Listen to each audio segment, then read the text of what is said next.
રાજકોટ સહિત સૌરાષ્ટ્રભરમાં હાલ એક મુદ્દો ખૂબ સળગી રહ્યો છે, જેને દુષ્કર્મ વર્સિસ હની ટ્રેપ કહેવું કે જયરાજસિંહ જાડેજા વર્સિસ અનુરીતસિંહ જાડેજા કહેવું, એ તો હવે ગોંડલના લોકો હજુ પણ વિચારી રહ્યા છે।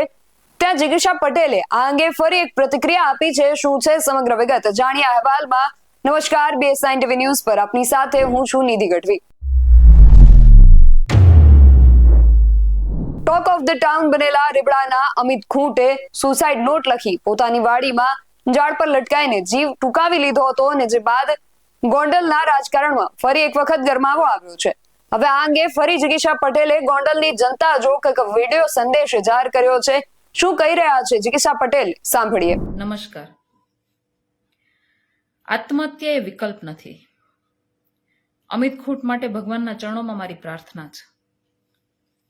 અમિત ખૂંટ નિર્દોષ હતો કે દોષિત હતો એ તો ન્યાયતંત્ર નક્કી કરશે, પરંતુ એની ઉપર જે આરોપ લાગ્યા અને એના પછી એને આત્મહત્યા કરી લેવી પડી, અને માધ્યમો દ્વારા જાણવા મળ્યું છે કે એમાં અનિરુદ્ધ અને એના દીકરાનો હાથ છે, તો હું તો તમને પહેલેથી જ કહેતી આવું છું કે જયરાજ હોય કે અનિરુદ્ધ હોય, એ એક સિક્કાની બે બાજુ છે। આજે એ બેયના ડખામાં મર્યું કોણ, અને ભૂતકાળમાં પણ તમે જોતા આવ્યા છો કે આ બેયના ડખામાં મરે છે કોણ।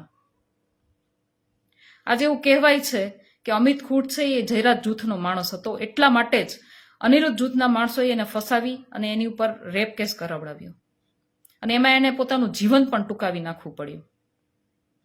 તો મારે ગોંડલના સામાન્ય નાગરિકોને એટલું જ કહેવાનું છે કે તમે જયરાજ હોય કે અનિરુદ્ધ હોય, એને વહાલા થવા જાઓ છો, એના ખોળે બેસવા જાઓ છો, તો તમારે વિચારવું જોઈએ કે આવા લોકોના રવાડે ચડવાથી આનું પરિણામ શું આવે।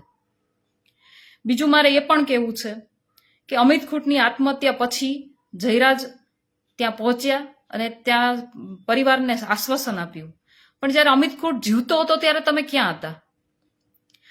આ બંને લોકો માટે એક ધંધો બની ગયો છે। ગોંડલના પાટીદારો જીવે તો લાખના અને મરે તો 1.25 લાખના। મને તો એ પણ ડર છે કે મૃતકનો ફોટો લઈ આ બંને પોતાનું રાજકારણ ન કરે તો સારું।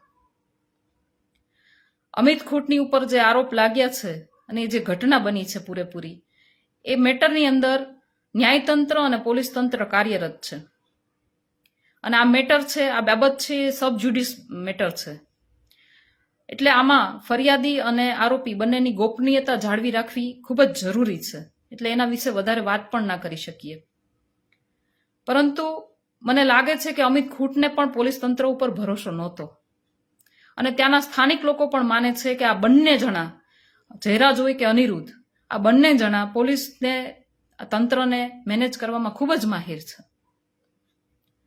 બીજું મારે એ કહેવું છે કે આ તપાસમાં જે કંઈ પણ સત્ય બહાર આવે અને જો કોઈની સાથે અન્યાય થાય તો તન મન ધનથી અમે લોકો સાથે જ છીએ। જય સરદાર, જય હિન્દ। જિગીશા પટેલનું કહેવું છે કે જયરાજસિંહ જાડેજા અને અનિરુદ્ધસિંહ જાડેજા બંને એક જ સિક્કાની બે બાજુ છે, જેમાં ત્રીજા વ્યક્તિનો ભોગ લેવાયો છે। જયરાજસિંહ જાડેજા વર્સિસ અનિરુદ્ધસિંહ જાડેજાની વર્ષોથી ચાલી આવતી આ લડાઈમાં અને તાજેતરમાં નોંધાયેલા નવા કેસમાં હવે આગળ શું થાય છે એ તો જોવું રહ્યું, પરંતુ આ વિશે આપનું શું માનવું છે અમને કમેન્ટ કરીને ચોક્કસથી જણાવજો। આવા જ વધુ અહેવાલો સાથે મળતા રહીશું। તમે મારી YouTube ચેનલને સબસ્ક્રાઇબ કરવાનું અને અમને Facebook અને Instagram પર ફોલો કરવાનું ભૂલશો નહીં। બાકી અવનવી અપડેટ્સ માટે આપ જોતા રહો BSN TV ન્યૂઝ। નમસ્કાર।